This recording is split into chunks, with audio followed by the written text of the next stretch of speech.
Aujourd'hui, j'aimerais vous parler de Léonard de Vinci, et plus spécifiquement de sa mort et de ce qu'il est devenu. Vous le savez peut-être, Léonard de Vinci est né le 14 avril 1452, et comme son nom l'indique, à Vinci en Toscane. Et il s'est éteint le 2 mai 1519 à Amboise.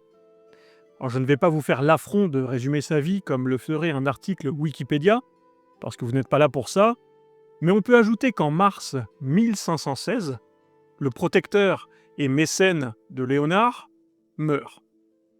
Se retrouvant artiste orphelin, incapable de peindre ou de sculpter suite à une paralysie de la main, il n'est pas étonnant de le retrouver dans les bras de François Ier. Ce dernier l'avait réclamé en France, sans succès, jusqu'à cette date.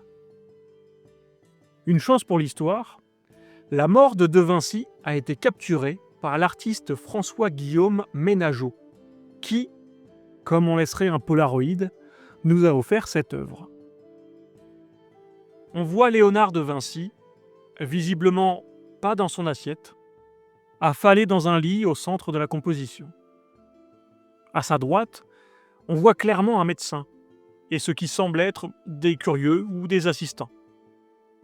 À sa gauche, penché sur lui, François Ier, qui le soutient et reste à son chevet jusqu'à sa dernière seconde. Et derrière le roi, d'autres riches personnages, accompagnés de ce qui semble être de jeunes pages. En arrière-plan à gauche, on voit une galerie d'art antique, une référence au château de Fontainebleau, demeure fort appréciée de François Ier. Ce tableau, c'est tout simplement la mort de Léonard de Vinci. C'est à la fois ce qui est représenté, et en même temps, c'est son nom. Oui, il faut avouer que c'est pratique. On les connaît, les artistes qui nous sortent des œuvres et qui nous disent « Ceci n'est pas vraiment ce que vous croyez que c'est ». Et très honnêtement, dans le cas de cette œuvre, ça aurait probablement été un peu mieux de l'appeler la pseudo-mort de Léonard de Vinci. Parce qu'en réalité, ce tableau, c'est le même niveau de fiction que les nazis sur la face cachée de la Lune. Il représente une fable née à la Renaissance et qui a voyagé tranquillou bilou jusqu'à nous. Cette huile sur toile a été peinte en 1781, suite à une commande de Louis XVI et sur base du témoignage de Giorgio Vasari, qui écrit « Léonard mourant dit qu'il avait offensé Dieu et les hommes, et il mourut dans les bras du roi. » Cet extrait provient de son ouvrage « Vie des meilleurs peintres, sculpteurs et architectes », édité pour la première fois en 1550. Oui, 1550. 31 ans après la mort de Léonard. Ce livre est diffusé alors que Giorgio Vasari a 39 ans. Ce qui veut dire que quand Léonard est mort, il en avait 8. Et on sait qu'il n'a pas quitté sa ville natale, Arezzo, pendant ses 13 premières années. On peut donc assez facilement douter de la qualité du témoignage qui arrivera aux oreilles de Giorgio, avec une génération de retard concernant les dernières heures de Léonard. Mais alors, comment est-ce que plus de 2 siècles plus tard, des artistes en viennent à peindre une scène inventée de toutes pièces? Comment peut-on facilement savoir que cette scène n'a jamais existé? Et surtout, est-ce que Léonard de Vinci est vraiment mort? Bon, concernant cette dernière question, oui. Désolé pour les rêveurs et autres romantiques, je ne comptais pas vous révéler qu'en fait, Léonard de Vinci s'appelle aujourd'hui Jacques de Grignot. Non, non, ce bon Léo est réellement mort. Jetons un œil aux détails de ce tableau pour voir où ça cloche d'ailleurs. D'un point de vue d'ensemble, ça colle à l'image qu'on a de la Renaissance. Mais si on regarde un peu le décor, je vous l'ai dit il y a 2 minutes et 16 secondes, et si je suis tombé juste, pensez à vous abonner pour soutenir la prouesse, les statues d'inspiration antique font penser à la galerie de Fontainebleau. C'est une vision de l'artiste qui n'est attestée nulle part, puisque De Vinci n'a jamais séjourné à Fontainebleau. Et cette galerie d'art antique ne pouvait tout simplement pas exister en 1519. Parce que François Ier n'a nommé des directeurs de travaux pour rénover l'ancien château médiéval de Fontainebleau qu'une dizaine d'années après la mort de Léonard. Donc, Sur le lieu dans lequel Léonard s'éteint, on est à côté de la plaque. Mais si vous regardez un peu plus précisément le tableau, il n'y a rien qui vous choque? Allez, il n'y en a pas un parmi vous qui a du sang de Stéphane Bern dans les veines? Et si je vous montre ça, est-ce que ça vous parle un peu plus? François Ier sur le tableau là, il porte la barbe. Oui, c'est peut-être un détail pour vous, mais pour nous, ça veut dire beaucoup. Ça veut dire qu'il était libre. Heureux d'être là malgré tout, et pas du tout à la bonne époque. Parce que la barbe de François Ier, elle a toute une histoire. Avant janvier 1521, il se rase. Et après ça, et une blessure à la joue, il va se laisser pousser la barbe à la mode italienne. Donc, s'il est barbu, de deux choses l'une. Soit on ne peut pas être en 1519, soit Léonard de Vinci n'est pas mort avant 1521. Ce qui est quasiment sûr, c'est que notre bon roi amoureux des arts était loin du Clos Lucé, le lieu de résidence de Léonard, pas loin du château d'Amboise, lorsque de Vinci rend son dernier souffle. Et on peut ajouter à ça que nous n'avons aucun témoignage contemporain qui évoque la présence du souverain au chevet de l'artiste début mai 1519. Cette création de Giorgio Vasari s'inscrit dans une propagande royale qui cherche à faire de François Ier le protecteur des arts et des artistes de la Renaissance, et cette légende va plutôt bien fonctionner. Il est probable que si François Ier n'en avait rien eu à faire des arts, cette histoire serait restée au rang de l'anecdote. Mais laisser grandir la rumeur d'avoir recueilli le dernier souffle d'un des plus grands artistes de son temps, c'est également hériter du patrimoine artistique, le protéger et le partager. Bah oui, à partir du moment où on nomme une tortue mutante spécialiste en arts martiaux avec ton prénom, c'est que t'es un des plus grands artistes de ton temps. Parce que Léonard de Vinci, c'est un peintre d'exception. C'est un sculpteur qui envoie du pâté. C'est un architecte de génie et surtout un ingénieur incroyable. Mais il a quand même bossé sur plein de modèles théoriques de machines volantes. En parlant de trucs qui volent d'ailleurs, je vous ai parlé du temps des hélices à la Ferté-Alais. Alors, juste avant de voir ensemble qu'on a perdu le corps de Léonard de Vinci après sa mort, laissez-moi faire une petite parenthèse pour une association qui fait un boulot de fou furieux.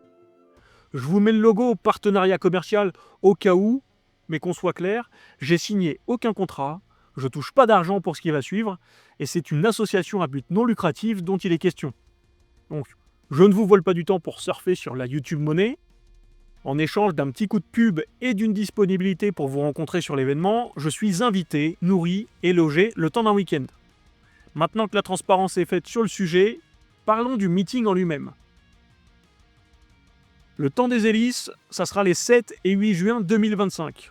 C'est le rassemblement aérien qu'il faut faire si vous êtes passionné ou juste curieux d'aviation. Il y a un peu de tout à voir. Du vieux Blériot qui a plus de 100 ans au jeune Rafale qui a moins de 100 jours. Chaque jour se passe à peu près de la même manière. Le matin, la plupart des avions sont au sol. Vous pouvez vous balader entre, prendre des photos, parler avec les pilotes et les mécanos.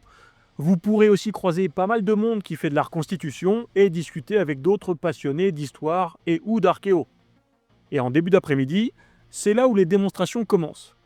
Tous les avions qui étaient au sol voleront rien que pour vous. Cette année, le thème, c'est le cinéma. Donc il y aura probablement des petits scénars ou des appareils qui vous rappelleront des grands films, voire des sagas. Mais promis, j'arrête ici le spoil. Pour ceux que ça intéresse aussi, il y a des baptêmes organisés tout au long du week-end, en hélico ou en avion, et en fonction de votre portefeuille, vous pourrez voler dans des coucous parfaits pour la voltige. Donc si vous êtes courageux et que vous voulez vous faire plaisir, allez-y. Entre nous, moi j'y connais pas grand-chose. Et pourtant, l'année dernière, j'en ai pris plein les yeux et plein les oreillers.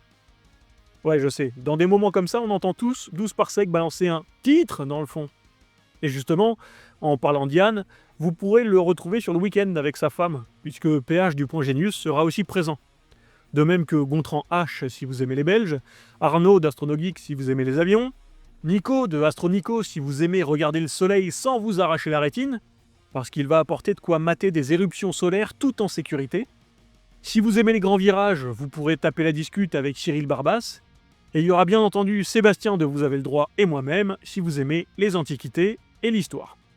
Vous vous en doutez, l'association Jean-Baptiste Salis, qui entretient une centaine d'avions et surtout leur permet de voler à nouveau, ça coûte cher. Et pour remplir leur caisse, ils ont organisé un événement. Événement qui est encadré par un service de sécurité qui lui-même coûte très cher. Et c'est pour ça qu'il n'est pas gratuit. Mais, et c'est un mais qui peut servir, j'ai un code de réduction pour bénéficier d'un billet à 30 € au lieu de 35. Et si vous voulez que ça vous coûte encore moins cher, passez sur Discord ou dans les commentaires et arrangez-vous pour faire du covoiturage. Parce que vraiment, c'est un meeting qui vaut le coup. Et dernière chose, chaque billet acheté vous permet de participer à un tirage au sort pour voler dans un T6 texan. Et un T6, c'est ça. Le T6, c'est un avion nord-américain qui a servi pour l'entraînement des pilotes pendant la Seconde Guerre mondiale. Le truc que vous devinez là, c'est Seb, de Vous avez le droit. Et oui, Nolan vous a offert Inception et moi je vous offre Antiception. Un vieux truc dans un vieux truc, mais les deux volent très bien. Et il sera entier les 7 et 8 juin, je vous le promets. Et ce que vous voyez là, c'est un vol en formation. Parce que le Temps des Hélices réalise tous les ans un hommage à des scènes mythiques de films de guerre. Et donc, vous pourrez à coup sûr assister cette année à la chasse d'un T6 qui sera maquillé en chasseur japonais, en 0, par une formation de T6 qui veulent se venger de Pearl Harbor. Je vous mettrai un petit montage de cette session sur la chaîne secondaire, avec un lien par ici dès que c'est possible. Mais en attendant, c'est une occasion en or de soutenir une association qui travaille d'arrache-pied à réparer des pans du patrimoine. Le gros projet du moment, c'est de retaper un B-17, que vous connaissez sûrement mieux sous le nom de forteresse volante. Il y a toute une équipe qui bosse dessus actuellement pour qu'elle puisse voler à nouveau. Vous le savez, je ne suis jamais le dernier à me plaindre quand je vois du patrimoine mourir. Et là, on a une bonne occasion d'en prendre soin. Alors n'hésitez pas. Le lien pour nous rejoindre est dans les commentaires et en description. J'espère vous y croiser. Et en attendant, revenons à notre Léonard préféré. Si j'ai voulu parler de la mort de De Vinci et de sa tombe, c'est principalement à cause de ça. Ça, c'est la tombe de Léonard qui se trouve dans la chapelle Saint-Hubert, au sein du château d'Amboise. Il est mort au Clos Lucé, il a été enterré au château d'Amboise. Jusqu'ici, tout colle parfaitement. Par contre, le testament de Léonard ne parle pas du tout de cette chapelle. Item, le dit testateur veut être enseveli dans l'église Saint-Florentin et son corps y sera porté par les chapelains d'Issel. Donc, on nous présente une tombe appartenant à Léonard dans la chapelle Saint-Hubert, mais son propre testament parle de Saint-Florentin. Si on prend un plan du château d'Amboise qui date de 1579, réalisé par Jacques Androuet du Cerceau, on peut comprendre un peu mieux de quoi il en retourne. Ici, vous avez la chapelle Saint-Hubert, et là, vous avez l'église Saint-Florentin. Ce sont deux bâtiments dédiés au culte qui sont dans l'enceinte du château. On peut donc se demander, mais pourquoi est-ce que le corps de Léonard n'est pas au bon endroit ? Eh bien, pour y répondre facilement, il suffit de se rendre au château d'Amboise. Si on compare le plan à cette photo, on remarque assez facilement le mur ici avec ses deux tours. Dans le fond, on devine la chapelle Saint-Hubert. Mais l'église Saint-Florentin, elle est où ? Et c'est là où il est temps de revenir un peu dans le passé. Parce qu'un bâtiment, quel qu'il soit, c'est pas figé dans le temps. Je ne vais pas vous refaire toute l'histoire du château d'Amboise. Les guides que j'y ai croisés là-bas sont aussi compétentes qu'accueillantes, et je serais bien incapable de faire mieux qu'elles. En gros résumé, il est une place forte dès le Xe siècle, puis deviendra progressivement une résidence plus qu'agréable à partir du XVe. C'est dans la deuxième moitié du XVIe siècle que la famille royale délaisse progressivement le château, et Louis XIV va le confisquer pour en faire une prison. Les propriétaires vont s'enchaîner avec leur lot de rénovation et d'abandon, jusqu'à ce que la Révolution française passe par là. Enfin, le château d'Amboise va devenir possession de l'État. C'est un certain Roger Ducos, ex-consul de Napoléon, qui va se le faire offrir. Et, comme il hérite d'un cadeau un brin foireux, il va décider de faire place nette. Pas le temps ni les moyens pour retaper l'intégralité du château. Un érudit dont je vais vous reparler très vite, Arsène Housset, a écrit dans un journal qui s'appelle La Presse en mars 1864. L'église Saint-Florentin a été démolie en 1808. On a poussé le vandalisme jusqu'à vendre les pierres tombales. Que dis-je?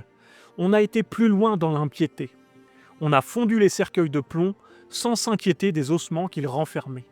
Et il ajoutera probablement pour agrémenter son article d'un peu plus d'émotion, et pendant qu'on faisait de l'argent avec le plomb, on abandonnait aux enfants les dépouilles consacrées par la sainteté de la mort. Il termine néanmoins son introduction avec un passage qui résonne encore sur la plupart des chantiers archéologiques actuels. Et tout fut oublié. Oublié à ce point que dans le pays même, on croyait encore hier que toutes les dépouilles mortelles du château enterrées dans l'église et dans le cimetière du cloître avaient été transportées dans le cimetière Saint-Denis d'Amboise. Et il est là tout l'intérêt de l'archéologie. N'en déplaise à ceux qui ne voient en nous que des creuseurs de trous qui coûtent sans rien apporter à personne. Mais c'est un tout autre sujet. Petite parenthèse concernant Arsène Houssaye, c'est un homme de presse du 19e siècle, un brin érudit sur les bords qui aime toucher à tout.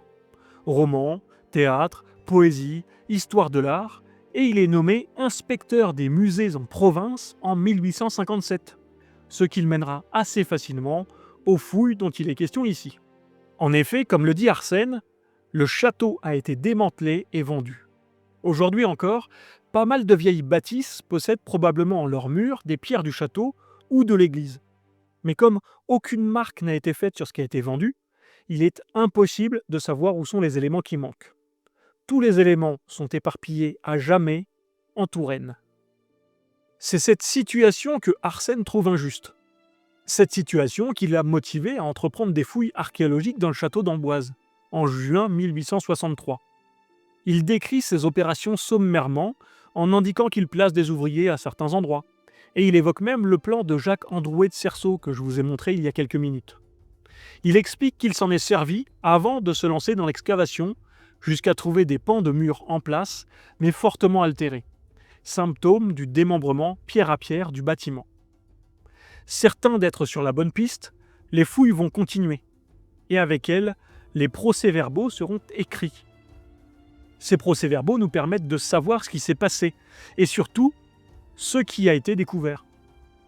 C'est grâce à ces documents administratifs que nous savons que le 26 juin, 3 tombes d'hommes sont découvertes contenant 3 défunts, dont un roux, et une urne remplie de cendres. Le 27 juin, c'est une tombe en pierre qui est mise au jour. 1,50 m sous le dallage le plus ancien de l'église qui en comptait 3. Une femme est retrouvée. Ce n'est donc pas Léonard. Les fouilles vont continuer, malgré une pause forcée d'1 mois. Et enfin, après une dizaine de sépultures découvertes, le 20 août 1863, nous étions bien à l'endroit indiqué.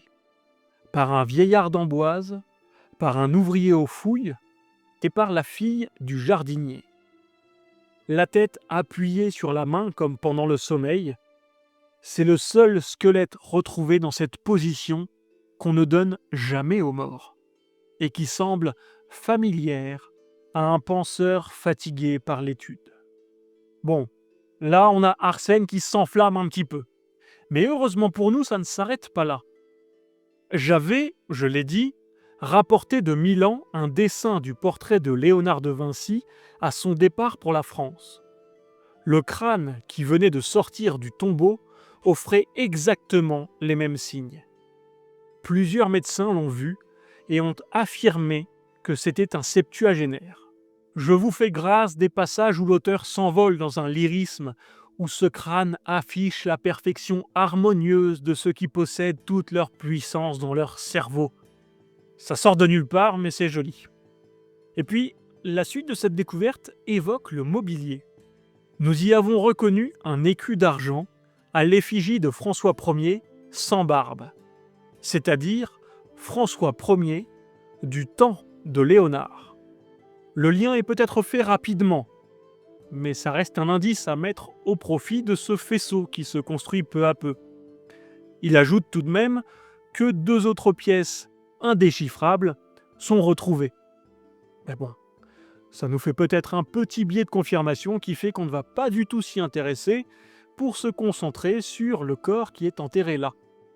On recueillit, près de la tête, des cheveux ou de la barbe de couleur blanche jaunie et quelques débris de laine brune. Des cheveux blancs ou de la barbe blanche sur un homme d'un âge estimé à 70 ans, est-ce bien étonnant? Mais il est vrai que l'étau se resserre sur l'identité de ce défunt. Les éléments qui vont suivre sont ceux qui vont, d'après Arsène, certifier qu'ils sont devant la tombe de Léonard de Vinci. Ce fut le jardinier du château qui, le premier, découvrit, mais un peu plus loin, un fragment de dalle tumulaire avec quelques lettres à demi effacées. Ces 3 lettres n'appartenaient-elles pas à l'inscription Léonard de Vinci? On chercha en s'éloignant du tombeau.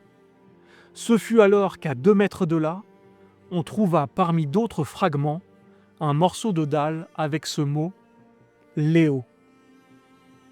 Un peu plus loin, on découvrit 3 fragments de pierre, plus tendres et plus blanches. J'y lus en lettres ornées d'arabesques, d'un merveilleux dessin, presque les mêmes mots déjà trouvés. Eo, douce, vinc.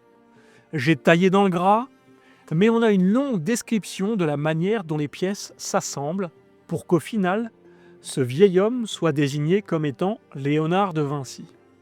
Les fragments Eo et douce formant Leonardus et le vinc formant le Vinci. Tous ces éléments mènent à la conclusion suivante. Pour tous ceux qui ont assisté aux fouilles, comme pour moi, ce tombeau a parlé bien haut de Léonard de Vinci. Alors oui, on a retrouvé les fragments Léo, Eo, douce, vinc et inc sur ce site de fouilles. Mais les a-t-on trouvés sur la tombe qui a émerveillé Arsène? Revenons dans son compte-rendu quelques instants. Mais avant ça, juste un rappel. En archéologie aujourd'hui, on met au jour et non pas à jour. Mais à l'époque, c'était pas aussi clair.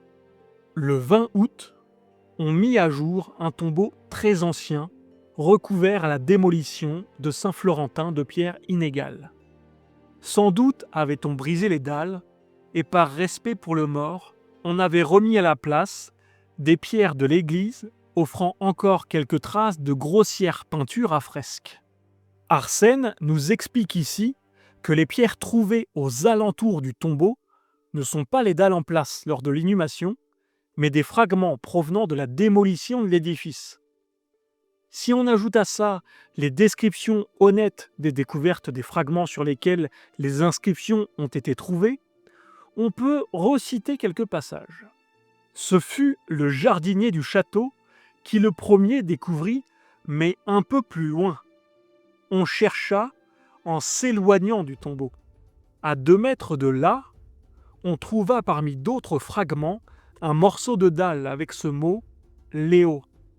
Un peu plus loin, on découvrit 3 fragments de pierre, plus tendres et plus blanches. On a tout de même ici des éléments factuels qui nous laissent à penser que ce qui est décrit comme des indices s'assemblant à la perfection ne sont en réalité que des éléments sur lesquels on force un peu.